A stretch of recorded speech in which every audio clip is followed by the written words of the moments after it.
Hi there. Today I want to share with you a heartbreaking story that once shook all of Singapore and stirred outrage across the international community. The main character is a 23-year-old girl from Myanmar. She held a dream of changing her life, leaving her poor homeland to go to a foreign country, Singapore. She believed that with her own hands and hard work, she could take care of her child, her family, and create a brighter future. But little did she know, the moment she set foot on that foreign land, she didn't step into a dream but fell straight into a nightmare, a place people called the Den of Demons. For over a year, she was treated with such cruelty and inhumanity that no one could even imagine. And in the end, she died tragically and alone, far away from home. Her death shook not only Singapore, but stunned the entire world. Even the court, when delivering the verdict, had to say that this was a crime so brutal, utterly unforgivable. So what really happened that year? Who was the villain that took away the life of a young girl who only wished for a better life? Now let's rewind time and go back to 2015 to uncover the full story. The story begins in Singapore. According to the latest population report in 2023, the total population of this island nation is about 5.9 million people. Among them, just over 538,000 are permanent residents, meaning people allowed to live and work long-term but are not official citizens. Besides that, there are around 1.76 million people classified as non-residents, mostly foreign workers, and among them, there's a very special group, domestic helpers, making up as much as 15% of the foreign workforce. These workers mainly come from 3 countries, Indonesia, the Philippines, and Myanmar. And now I want you to remember this name, Piang Ngaih Don. She was a 23-year-old single mother from Myanmar. In 2015, she made a decision not everyone would dare to make, leaving her homeland and her young child behind, coming alone to Singapore to work as a domestic helper. In her heart at that time, there was only one thing: to work hard and bring a better future for her child and family. A difficult decision, full of challenges, but she carried hope with her. She had no idea that this journey would be the last one of her life. That girl, Piang Ngaih Don, was born in 1992 in a remote village in Chin State, Myanmar. It's one of the poorest regions in the country, where life is frankly extremely harsh. Piang's village is deep in the mountains, about 70 kilometers from the nearest town, and not a single paved road, just dirt paths that are slippery and muddy. The only way to get there is by walking. There, people didn't dare to dream far. Just having enough to eat each day was already a big wish. Her parents were farmers, working hard from dawn till dusk, yet still couldn't make ends meet. Why? Because they had 11 children. Piang was the 3rd child in that family, a family constantly living on the edge of poverty. And then fate dealt a cruel hand that wouldn't let go. When Piang was just 4 years old, her parents passed away one after another. Yes, before she even grew up, she became an orphan. Her older brothers and sisters, only a little older than her, had to carry the weight of the whole family, but they were still just children themselves. Then, in the years that followed, tragedy after tragedy struck.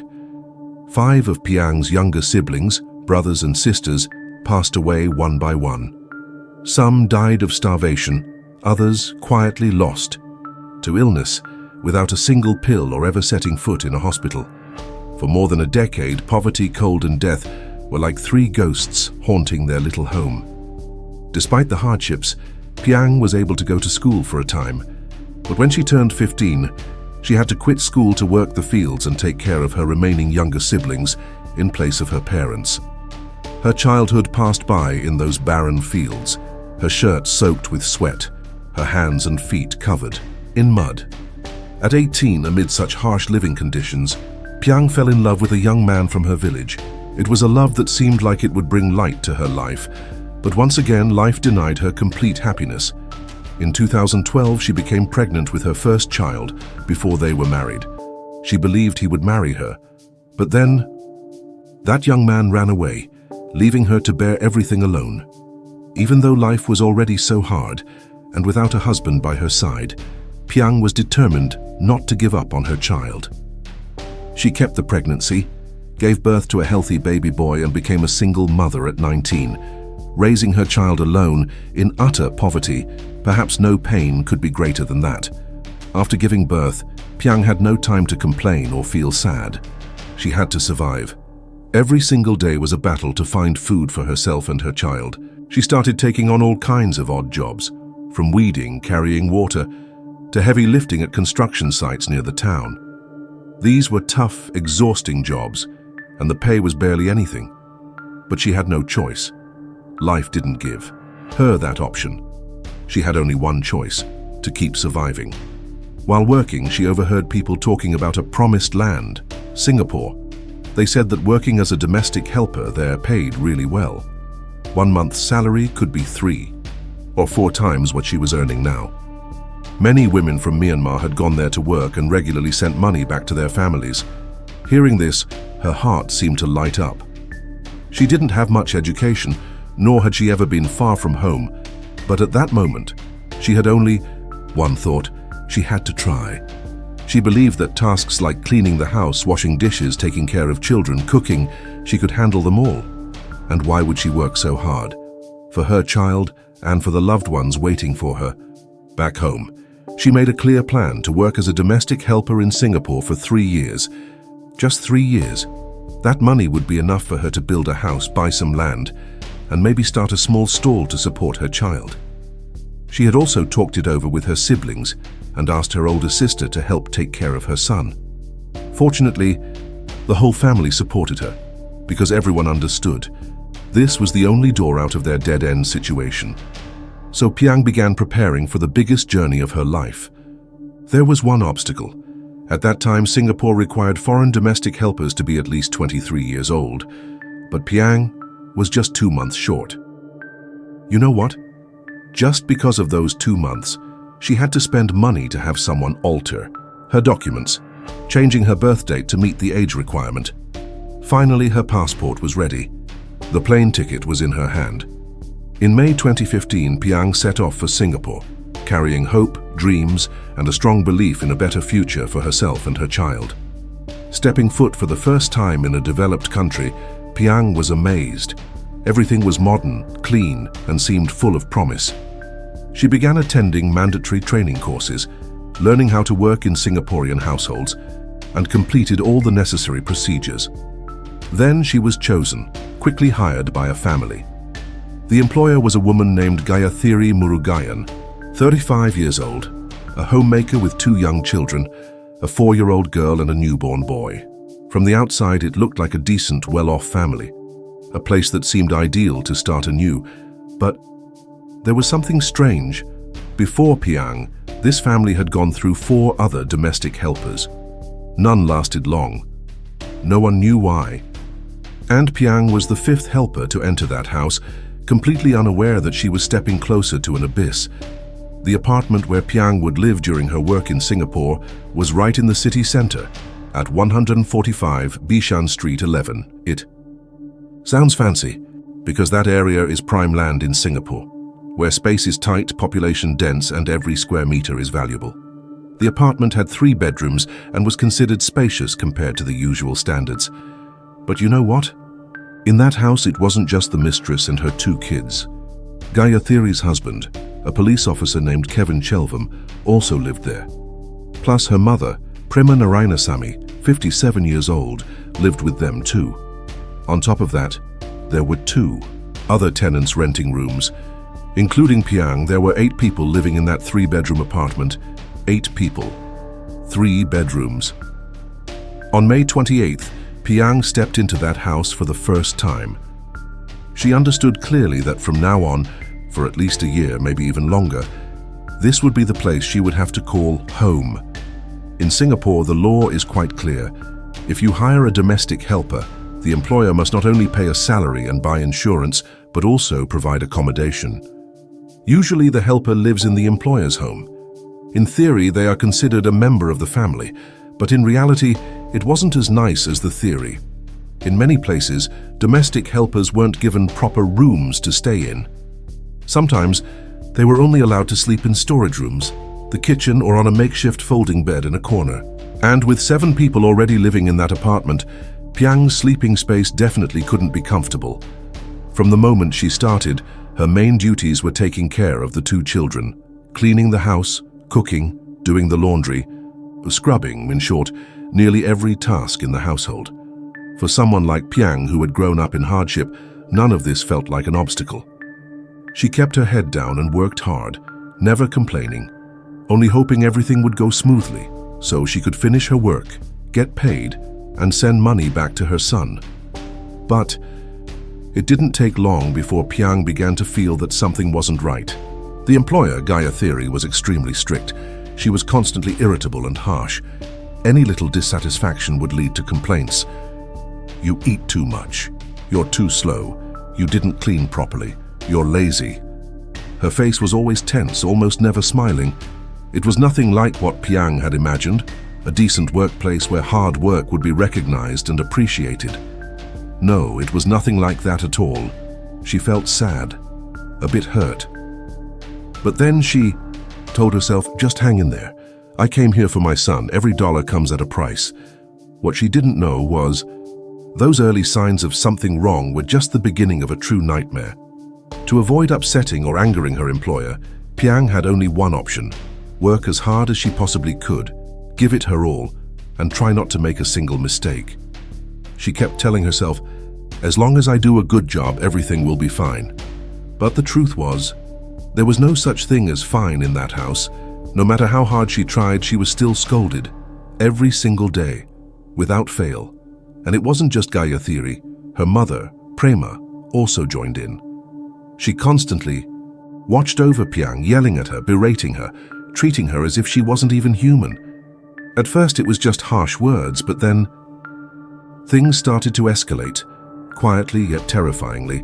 They didn't allow Piang to use a phone, cutting off all contact with the outside world.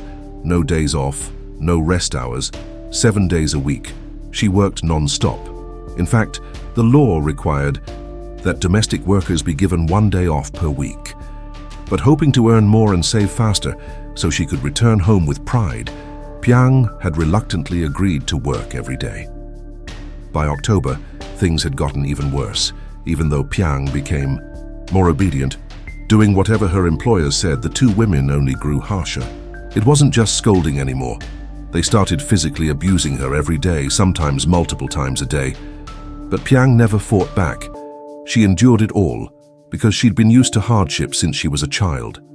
Losing her parents, early starving, doing all kinds of hard labor, watching her siblings die from illness.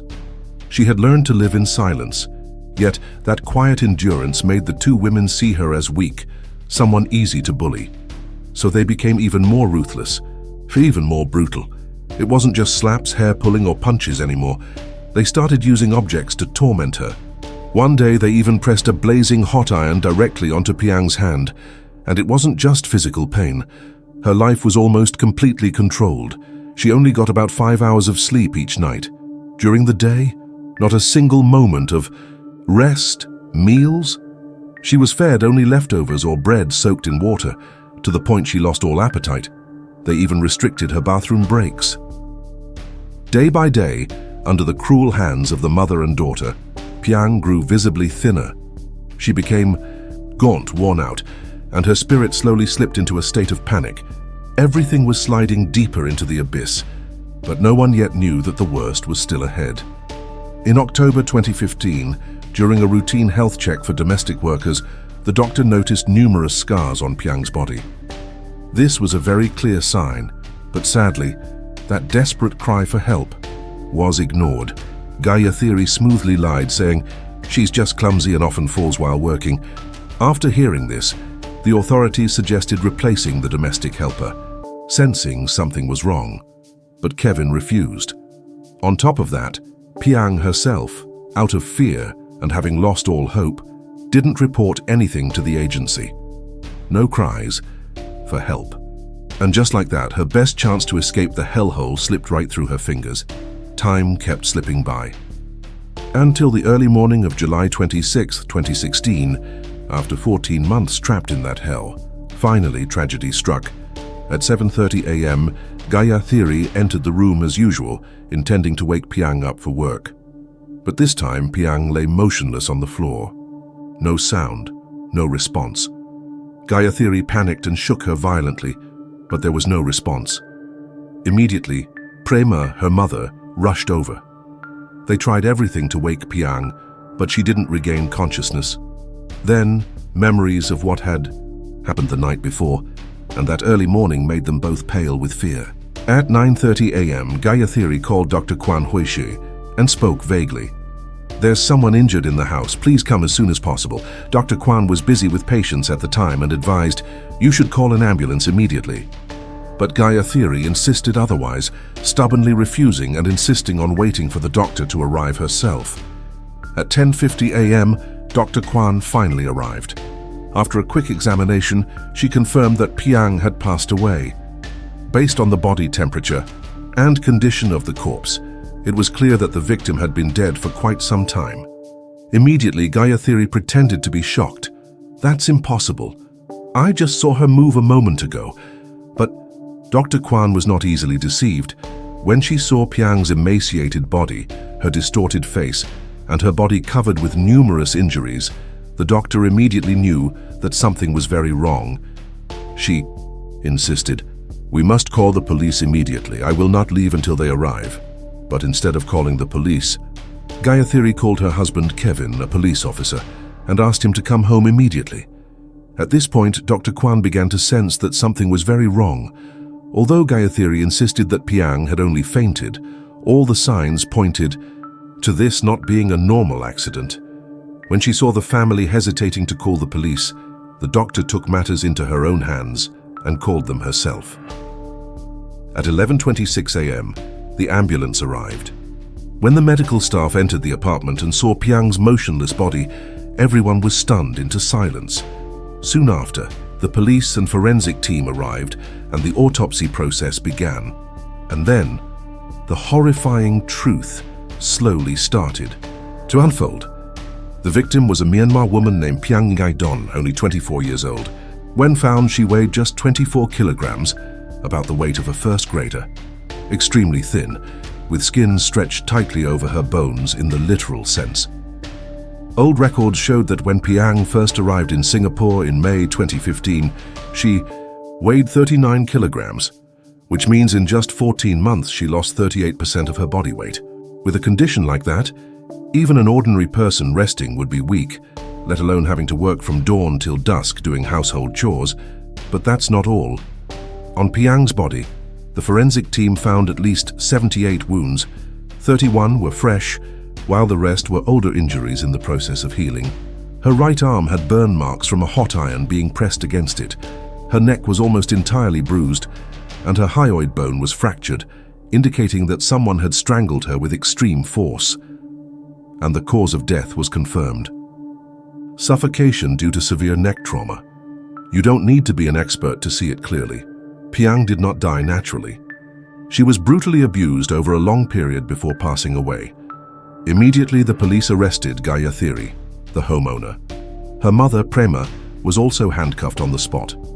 A few days later, Gayathiri's husband, Kevin, who is a police officer, was also taken into custody for investigation.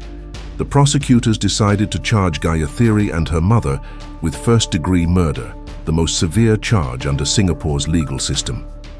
Kevin himself was not charged with murder because at the time of Piang's death he had an alibi. However, as someone living in the same house and a police officer, no one believed he was completely unaware. He was charged with causing grievous bodily harm and was immediately suspended from duty. However, the investigation was far from easy. The case happened inside the house with no witnesses. All three defendants consistently denied everything and brazenly claimed, "I have never hit or scolded the helper." Without concrete evidence, the case seemed destined to hit a dead end. But just then, a glimmer of hope appeared. After the case was reported in the news, a Singaporean man came forward to the police, saying he was holding a security camera hard drive that had once been installed at Gayathiri's house.